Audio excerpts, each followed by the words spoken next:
सावित्री की एक अद्भुत बात ये भी है कि हम उसको कहीं से पढ़ें,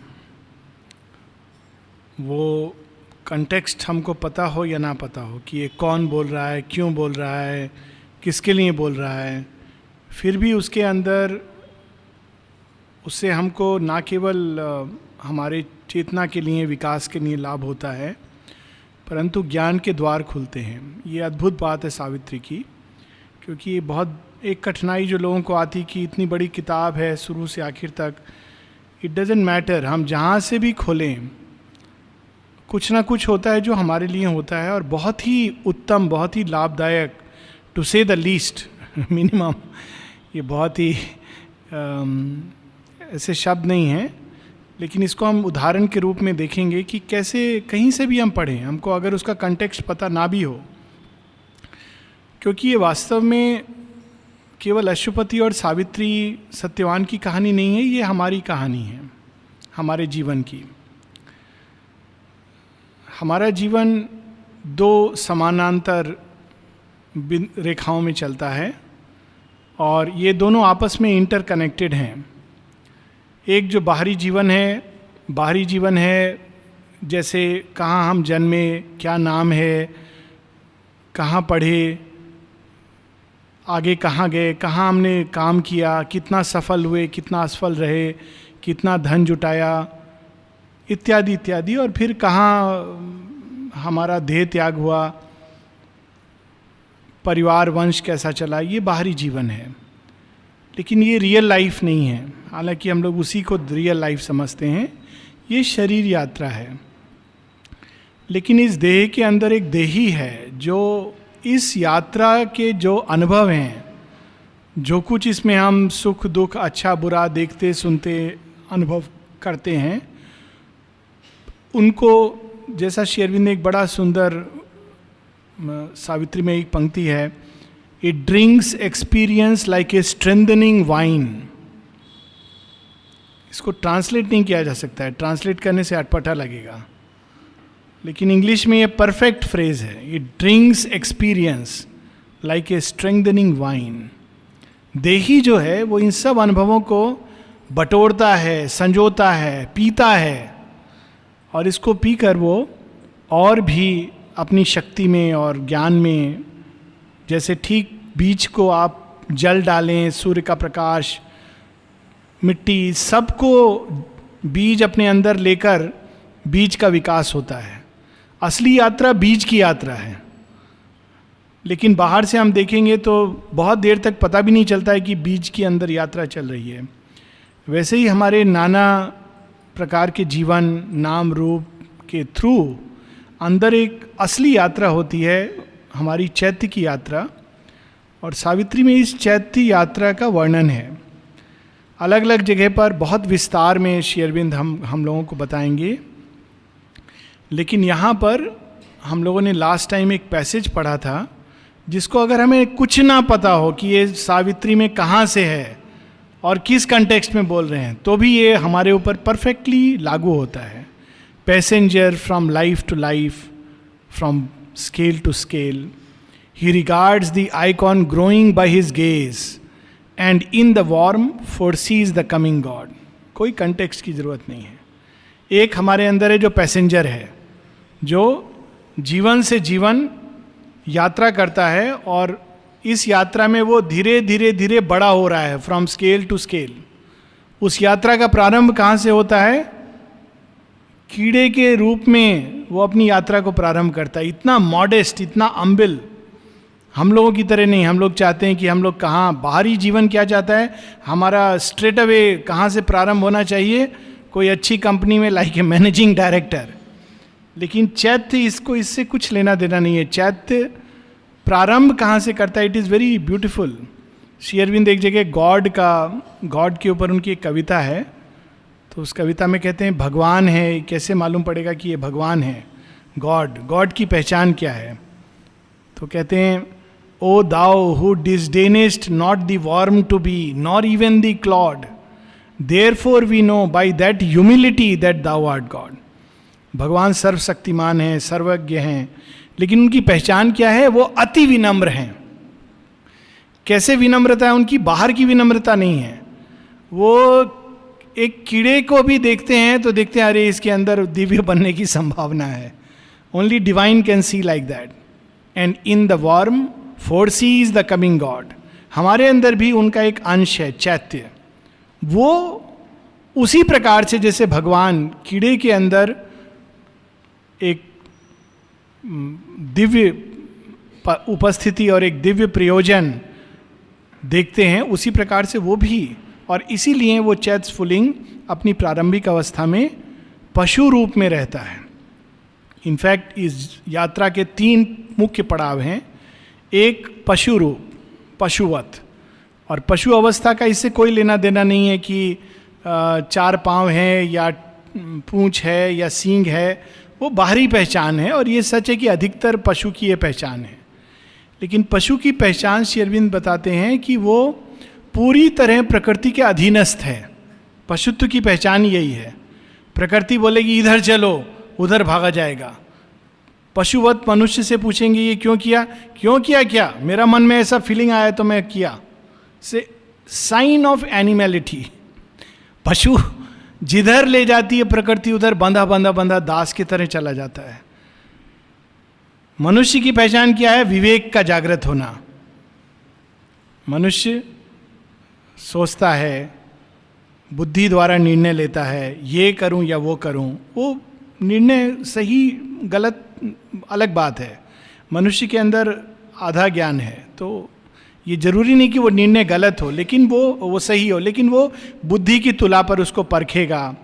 प्रकृति के अधीनस्थ नहीं होगा. प्रकृति में मन करेगा चलो अभी चलो वहाँ चलते हैं, तो मनुष्य कहेगा क्या ये जाना सही है, उचित है, ये समय ठीक है कि नहीं, इस तरह मेरा व्यवहार सही है कि नहीं. ये मनुष्य की पहचान है. तो पशु के बाद मनुष्य जो प्रकृति को मास्टरी करता है. उसमें भी 2 स्टेज हैं. एक जो प्रारंभिक अवस्था जब वो बाहरी प्रकृति को मास्टर करना चाहता है. बाहर गर्मी है, चलो हम प्रकृति को थोड़ा सा बदलेंगे, एयर कंडीशन लगा देंगे, पंखा चला लेंगे. बाहर ये समस्या है, रोग अटैक कर रहा है, हम एक दवाई का प्रयोग करेंगे जिससे रोग दूर हो जाए. प्रकृति को मास्टरी ये मनुष्य की पहचान है. प्रारंभ में वो बाहरी मास्टरी, बाहरी उपाय द्वारा प्रकृति को मास्टर. और उसके बाद बढ़ता बढ़ता एक ऐसे भूमि पर पहुंचता है मनुष्य जब वो अपने ही अंदर जो प्रकृति है उसको समझने का प्रयास करता है और उसको मास्टरी करने का प्रयास करता है. और साथ ही एक और नई चीज उसके अंदर होती है, वो अपने ही अंदर झांक कर अपने ही आत्मस्वरूप को जानने की चेष्टा करता है. मैं कौन हूं, यहां क्या कर रहा हूं, किस प्रयोजन से मैं इस धरती पर आया हूं. माँ ने एक बड़ा सुंदर इंटीग्रल योगा को प्रारंभ करने के लिए, हम लोग तो सीधा एकदम सुप्रामेंटल बीइंग्स बनना चाह रहे हैं. माँ कहती है every day you must ask these questions to yourself. Why am I here, मैं यहाँ क्यों हूँ. Why there is love if it must end in hate. Why there is life if it must end in death. ये प्रश्न जो मूल प्रश्न है, इन प्रश्नों को उठाना ये मनुष्य का एक नेचुरल अवस्था है जहाँ वो अपने मात्र पशुवत या मात्र मनुष्यत्व से मुड़कर एक दिव्यत्व की ओर जाना प्रारंभ करता है. और लास्ट टाइम हम लोगों ने वहाँ पर रुके थे इस यात्रा में. At last the traveller in the paths of time arrives on the frontiers of eternity.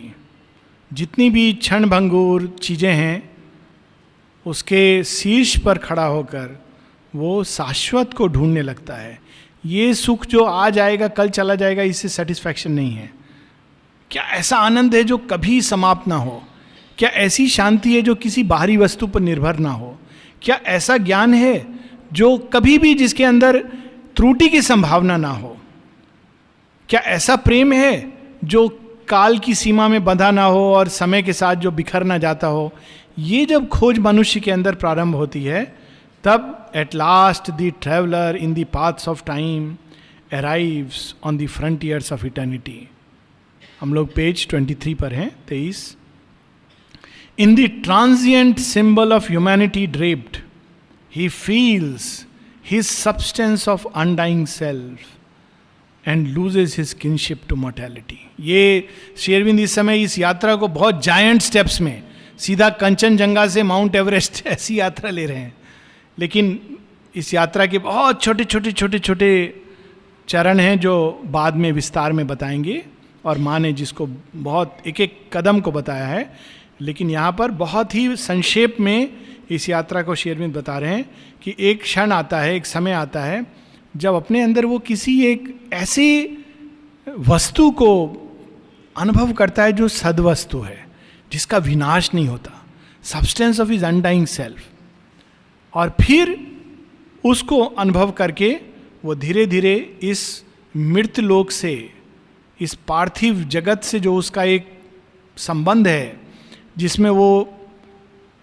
हर समय मृत्यु की छांव में यात्रा करता है। मृत्यु की छांव का अर्थ केवल शरीर का नहीं, कोई भी हमारे अंदर चीज़ें जो प्रकट होती हैं वो एक काल के बाद मृत्यु के गर्त में चली जाती हैं। उसकी जगह वो धीरे धीरे उसके अंदर एक शाश्वत आनंद, शाश्वत शांति, क्षणिक शांति, क्षणिक आनंद नहीं, शाश्वत प्रेम, शाश्वत ज्ञान प्रकट होने लगता है। और यहाँ पर श्री अरविंद उसको बड़े सुंदर, and loses his kinship to mortality, मर्त लोक की चीज़ों से जो बंधन है उसकी जगह हम उन लोगों से अपना बंधन बांधने लगते हैं जिनका कभी विनाश नहीं होता, क्षय नहीं होता। मर्त लोक की चीज़ों का विनाश या क्षय होता है। They disintegrate and die, a beam of the eternal smites his heart. फिर क्या होता है, एक हाथ, एक उज्ज्वल प्रकाशपुंज शाश्वत लोकों से उतरकर हमको पकड़ लेता है, हमारे अंदर एक कोई द्वार खोल देता है। His thought stretches in to infinitude, और वो एक ऐसा द्वार है जो देखने में तो संकीर्ण है, पर उससे हम निकल जाएं तो हम एक सीमाहीन अनंत प्रदेश में प्रवेश कर जाते हैं, जहाँ किसी भी चीज़ की कोई सीमा नहीं है। अभी हर चीज़ की सीमा है, केवल शरीर की ही नहीं, भावनाओं की सीमा है, ज्ञान की सीमा है, एक सीमा के परे हम बंधे हैं, लेकिन उसमें हम एक असीम अनंत क्षेत्र में प्रवेश करते हैं। His thought stretches in to infinitude, all in him turns to spirit vastnesses, his soul breaks out to join the over soul. और हमारी अंतरात्मा जो इस समय एक पार्थिव जगत के अज्ञान के घेरे में बंधी है, अचानक वो उस अज्ञान के घेरे को तोड़कर फूट पड़ती है परम ज्ञान, परा शांति, चिर शांति, शाश्वत आनंद की अनंतता में। His life is oceaned by that superlife. फिर बड़ी अद्भुत लाइन है, he has drunk from the breasts of the mother of the worlds. पंक्ति मात्र पढ़ के रोमांच हो जाता है। हम लोगों ने किस माँ का दूध पिया है? दिति का। इसीलिए हम लोग अपने प्रारंभिक जीवन में दैत्य रूप में हैं, राक्षसी व्यवहार करते हैं। माँ दिति अंधकार की माता हैं, उनका जो ज्ञान है बहुत सीमित है, वो अहम को पोषित करता है, that is the mother of ignorance. और उस दुग्ध का पान करके जो हम लोग बड़े हुए हैं, इसी कारण हमारे अंदर अज्ञान और अहंकार की अधिकता है। लेकिन एक समय आता है जब हम वर्ल्ड मदर, साक्षात जगत जननी माँ अदिति की संतान बनना स्वीकार करते हैं और उनके ज्ञान का दुग्ध पान करते हैं। Milk is a symbol of knowledge, क्षीर सागर, ocean of milk, it's ocean of knowledge. और उस दुग्ध का जब हम पान करते हैं तो हमारे अंदर शाश्वत ज्ञान का वर्धन होता है। He has drunk from the breasts of the mother of the worlds, a topless supernature fills his frame. इस सीमित प्रकृति के ऊपर एक परा प्रकृति है। ये सीमित प्रकृति उसकी एक छां मात्र है, असली जो परा प्रकृति है वो तो छिपी हुई है। फिर जब हम ब्रेक करते हैं अपनी इस सीमा से, तो वह परा प्रकृति अपनी छाप इस सीमित प्रकृति के ऊपर डालने लगती है, अपना प्रभाव डालने लगती है, और धीरे धीरे हमारी सीमित प्रकृति उस परा प्रकृति से घुल मिलकर एक होने लगती है। She adopts his spirit's everlasting ground. माँ परमा जननी तब हमको अडॉप्ट कर लेती हैं. अब तक हम दिति की संतान हैं, दिति हमको बड़ा करती है. फिर एक टाइम आता है जब कहती है अब तुम संभालो, इस बच्चे को मैंने बड़ा कर लिया, अब ये तुम्हारा बच्चा है, यू अडॉप्ट. और वो कैसे अडॉप्ट करती हैं हमको? हमारी ही अंतरात्मा को पकड़कर अपने से बांध देती हैं. कहती है अब तू जिधर भी जाएगा इसके आधार पर मैं तुझे चलाऊंगी. She ties herself consciously to the psychic being. She adopts his spirit's everlasting ground. उसके द्वारा वो प्रकृति को अब चेंज करेंगी और नचाएंगी. अगर वो प्रकृति के किसी भाग को पकड़ेंगी तो प्रकृति तो चेंज होती रहती है, परंतु एवर लास्टिंग ग्राउंड, हमारी जो आत्मा का जो ग्राउंड है, that is the ever lasting ground. हम आज इस नाम रूप में हैं, कल दूसरे नाम रूप में रहेंगे. हम आज इस प्रकृति के साथ पैदा हुए हैं, कल दूसरी प्रकृति के साथ पैदा होंगे. परंतु माँ और हमारा संबंध एक बार जुड़ गया तो वो अटूट है. क्यों? उन्होंने हमको इस प्रकृति और नाम रूप के आधार पर नहीं पकड़ा है. वो इस बेसिस पर नहीं पकड़ देंगे कि अच्छा ये फला फला नाम ये वहाँ से आया, इसको हम अपना बनाते हैं. उन्होंने हमारी अंतरात्मा में हमको पकड़ा है और ये बंधन अटूट है. As the security of her changing world and shapes the figure of her unborn mites, immortally she conceives herself in him. What a beautiful, powerful line. क्या कर रही हैं माँ? हमारी इस अंतरात्मा में हमको पकड़कर अटूट बंधन बांधकर धीरे धीरे हमारी प्रकृति को उनके रूप में गढ़ रही हैं. अब तक हमको निम्न प्रकृति ने रचा है, इसीलिए हमारे विचार इतने सीमित हैं. They don't stretch in to infinitudes. Infinitudes की कल्पना मात्र से आदमी कहता है ओ ये तो बड़ा सिरदर्द होता है ये सब सोच के. हमारा जीवन सीमित लक्ष्य को लेके सोचता है, नॉट सुपर लाइफ. लेकिन जब वो अडॉप्ट करती हैं हमको तो धीरे धीरे धीरे वो हमारी प्रकृति को अपने अनुरूप ढालने लगती हैं. Immortally she conceives herself in him. In the creature the unveiled creatrix works. अभी भी माँ ही पीछे काम करती हैं. श्री अरविंद ने जो पत्र हैं माता पुस्तक में दूसरे पत्र में लेते कि divine works but is hidden behind the yoga maya and works through the ego of the jiva. ये भी निम्न प्रकृति में ही वही काम करती हैं, लेकिन पीछे छिपी हुई हैं, पर्दे के पीछे. लेकिन एक समय आता है जब हमारा चैत्य पूरी तरह उनके प्रति खुल जाता है, तब क्या अंतर आता है? तब वो अनवेल्ड, अपने को पूरी तरह अनावृत करके खुले रूप में उस प्राणी के अंदर और उस प्राणी के थ्रू इस संसार में कार्य करती हैं. In the creature the unveiled creatrix works. Her face is seen through his face, her eyes through his eyes. उसके चेहरे में माँ का चेहरा, उसकी आंखों में माँ की आंखें. चंपक लाल जी एक बार माँ को कहते हैं कि मैंने अपना आंख डोनेट करने का निर्णय लिया है, तो आपका इस बारे में क्या विचार है? माँ की ओपिनियन. माँ कहती हैं immediately she kept her eyes hands on his eyes. अपना हाथ उनके आंख पे रखा, बोली no no no, these are my eyes. तुम्हारा अधिकार नहीं है कि किसी को दे दो तुम ये आंखें, मेरी आंखें हैं. इन आंखों के थ्रू मुझे जो काम करना है, इसको जो शक्ति उड़ेलनी है संसार में, you can not give it to just anyone anywhere. It has a special purpose. तो his face, her face is seen through his face, her eyes through his eyes. साक्षात्कार कठिन है मनुष्य के लिए, पर एक तादाद में हम लोग पा सकते हैं. Her being is his through a vast identity. Then is revealed in man the over divine. तब मनुष्य के अंदर वो क्षण आता है जब जो भगवान छिपे हुए हैं अंदर बाहर आ जाते हैं और मानव रूप में भगवान प्रकट होते हैं. चंपक लाल जी निरोधा ने एक बार श्री अरविंद से पूछा, कहा आप तो सुप्रीम डिवाइन हैं. श्री अरविंद कहते हैं इसका क्या मतलब हुआ? ये तो ये बात हुई कि तुम भी वही हो, हम सब वही हैं. और फिर उन्होंने स्वामी विवेकानंद का एक सेंटेंस कोट किया.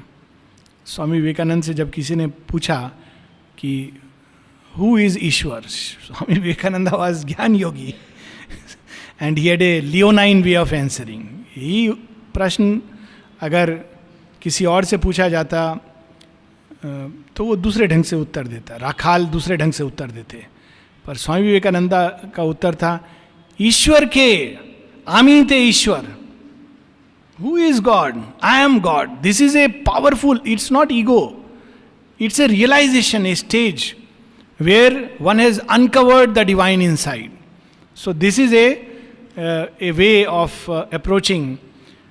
Then is revealed in man the over divine. मनुष्य का जन्म ही इसीलिए हुआ है कि वो भगवान से तादात्म्य प्राप्त करके उसकी इस सीमित देह मन प्राण में वो असीम आनंद, असीम अजय शक्ति, वो अनंत ज्ञान प्रकट हो. That is his greatness. A static oneness and a dynamic power descend in him the integral Godhead seals.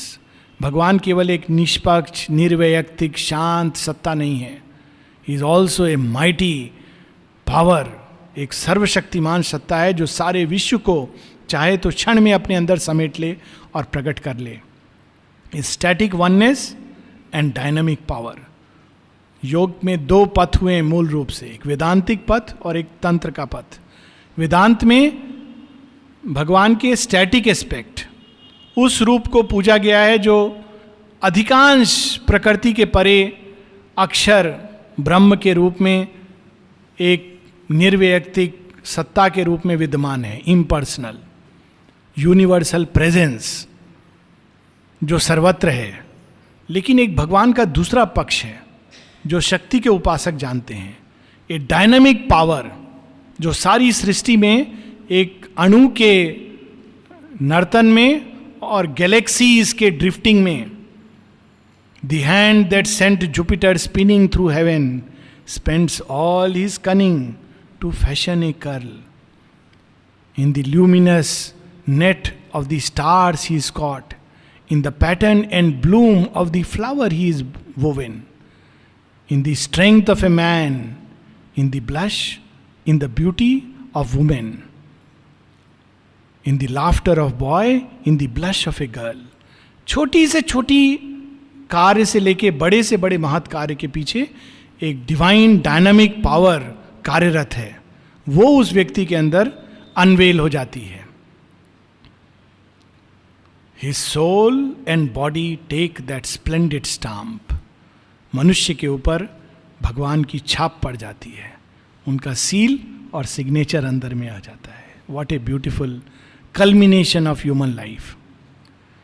लेकिन वहाँ तक पहुँचने के लिए यात्रा को आप श्री अरविंद सारांश में बता रहे हैं.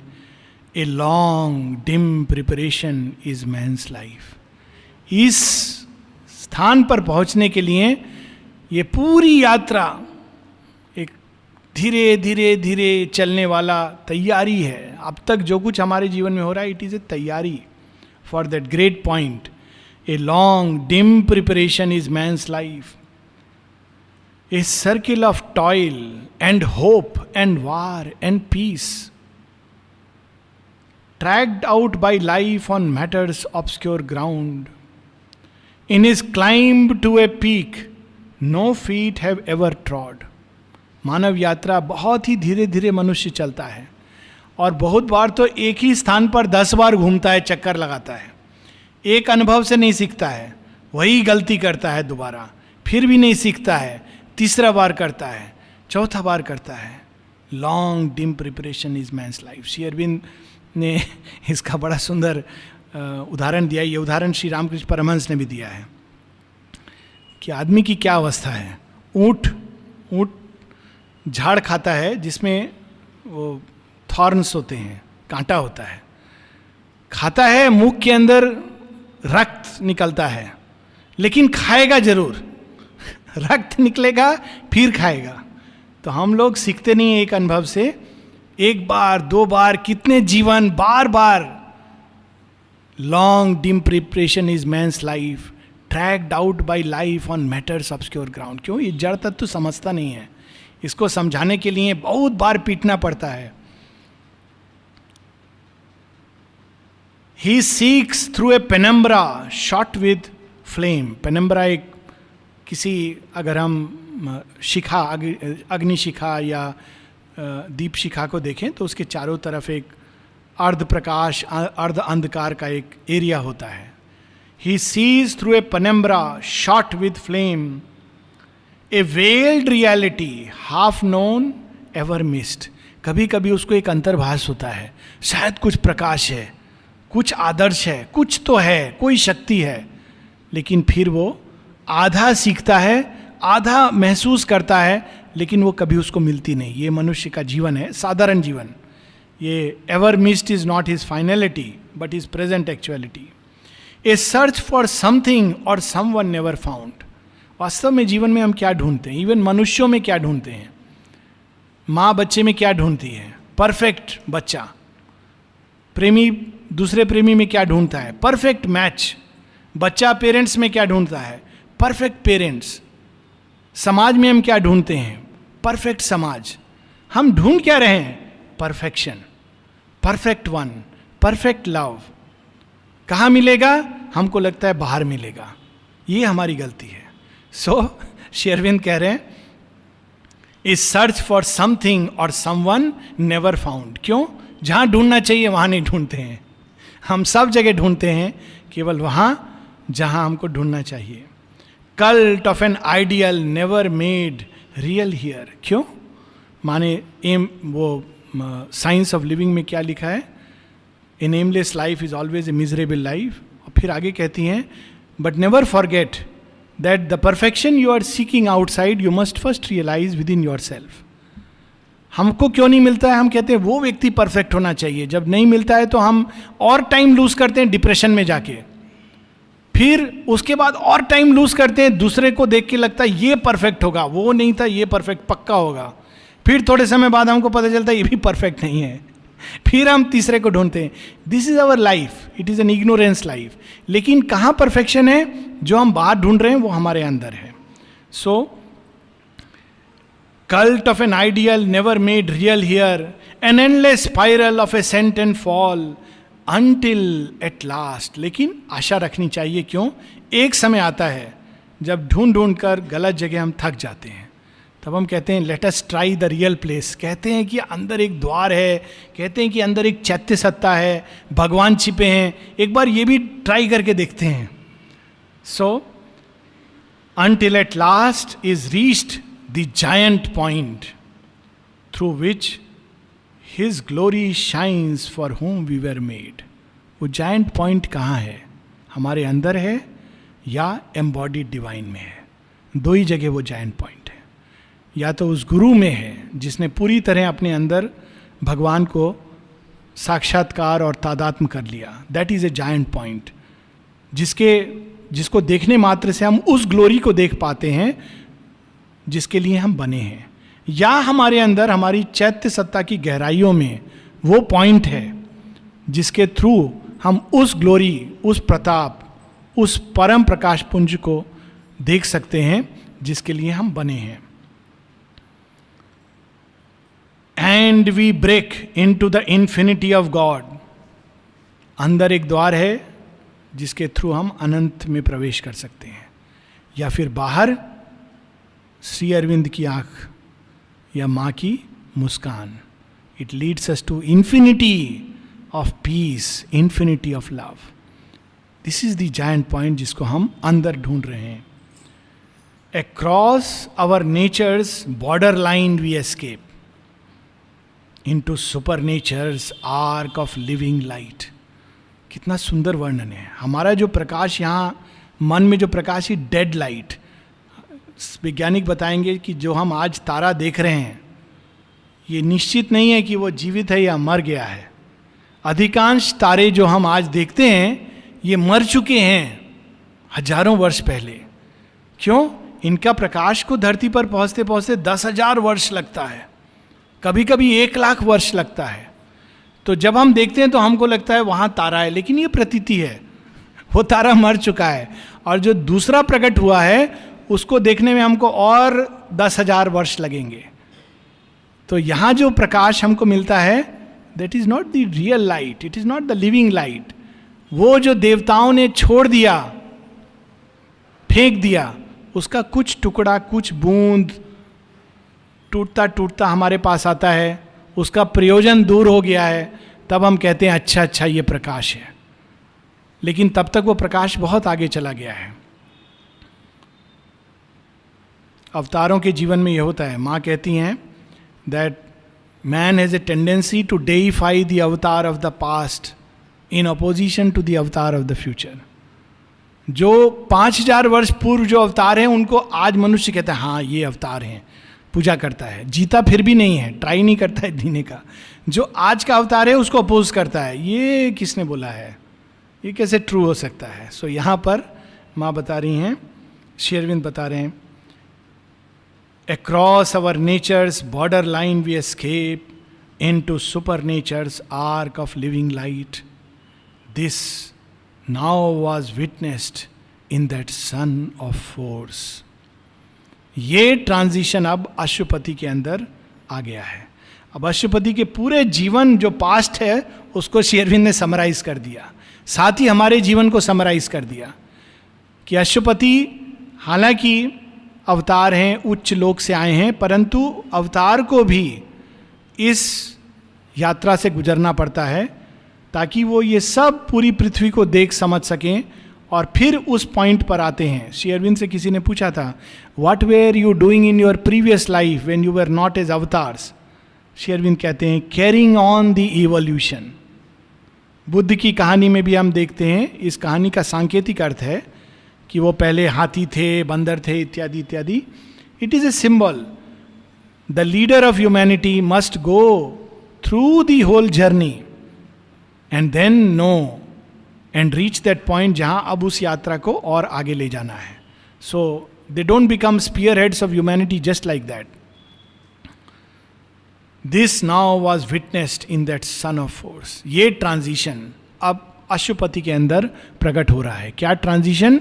जब वो इस सीमित चेतना से बाहर निकलकर उस अति चेतन में प्रवेश करने वाले हैं, जब वो अज्ञान के घेरे को तोड़कर ज्ञान की शाश्वत भूमि में प्रवेश करने वाले हैं, जब वो इस अंधकार मर्त लोक से निकलकर उस अमर लोकों की ओर बढ़ने वाले हैं।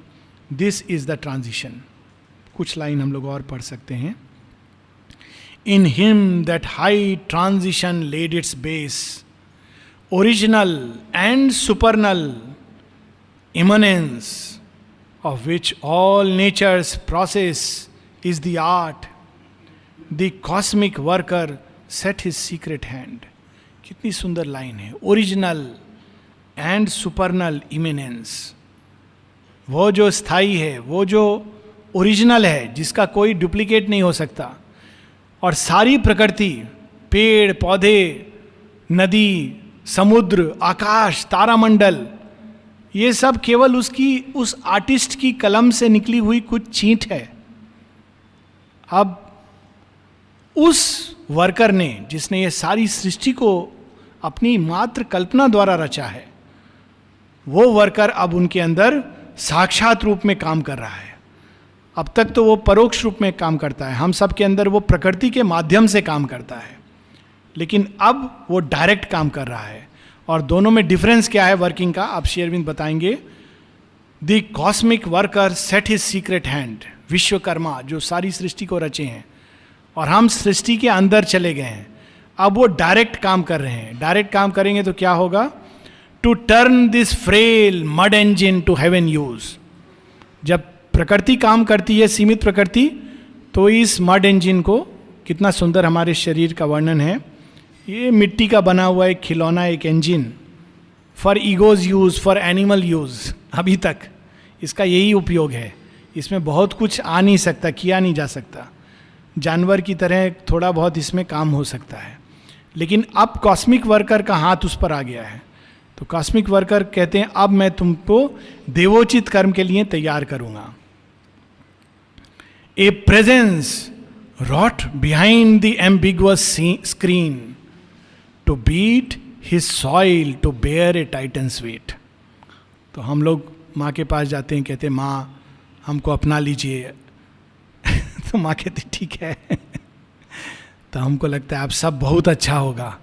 माँ क्या करती है? उठाकर एक फर्नेस, पहले प्योरिफिकेशन स्टार्ट करो. भगवान का तलवार बनना है, रथ का पहिया बनना है, सुदर्शन चक्र बनना है, बांसुरी बनना है, बहुत अच्छा, वेरी ब्यूटीफुल एस्पिरेशन. चलो पहले ये जो तुम्हारा ये जो मट्टी है इसको पक्का करो, ये लोहा जो है इसको स्टील बनाना होगा, ये जो लकड़ी है टेढ़ा मेढ़ा आड़ा तिरछा इसको काटना और घसाई करना होगा. तो वो भाव यहाँ पर है कि जो छिपा हुआ अंदर प्रेजेंस था अचानक बाहर आ जाता है स्क्रीन के बाहर, और क्या करता है, it beat his soil to bear a titan's weight. अभी तो थोड़ा खुशी और हम लोग उछलने कूदने लगते हैं, थोड़ा प्रेम और हमारा आंसू निकलने लगता है, थोड़ा ज्ञान और हम लोग एरोगेंट हो जाते हैं, हम ज्ञानी हैं.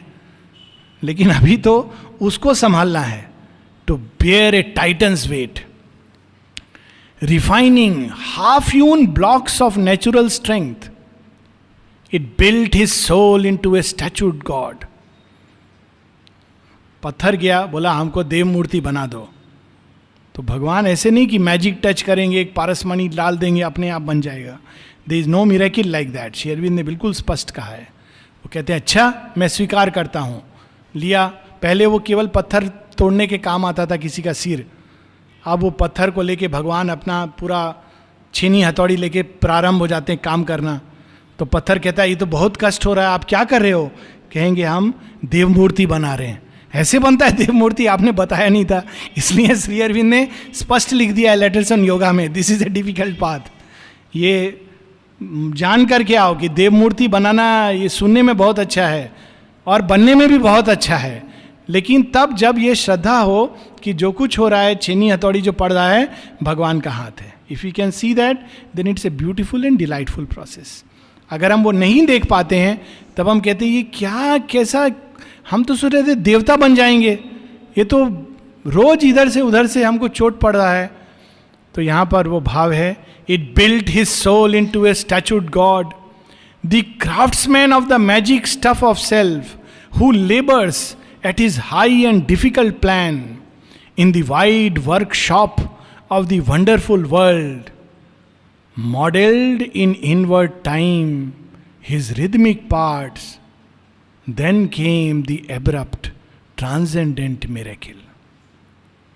वही जो पूरे विश्व में, पूरा विश्व उसकी लेबोरेटरी है, जिसमें वो एक बहुत डिफिकल्ट काम भगवान ने अपने ऊपर लिया हुआ है और उसको करने में लगा है, वो अब मनुष्य के अंदर, उस मनुष्य के अंदर, अशुपति के अंदर और हम सब के अंदर जब हम उस पॉइंट पर पहुंच जाते हैं, डायरेक्टली काम करने लगता है. और कैसे काम करता है, हर एक पार्ट को प्रिपेयर करता है, फिर उसको रिदम में डालता है बाकी पार्ट के. एक पार्ट तैयार हो गया किनारे रख देता है, जैसे एक फैक्ट्री में होगा, फिर दूसरे को उठाएगा, काम करके लास्ट में जब उनको असेंबल करता है, तब it becomes like an abrupt transcendent miracle. हम लोग लास्ट पार्ट देखते हैं, कहते हैं अरे क्या अद्भुत प्रोडक्ट है भगवान का बनाया हुआ, लेकिन कैसे बनाया है और कैसे उस आत्मा ने वो सब उनका भार सहा है, दैट इज द स्टोरी जो श्री अरविंद आगे बताएंगे. हम लोग यहाँ रुकेंगे. Then came the abrupt transcendent miracle.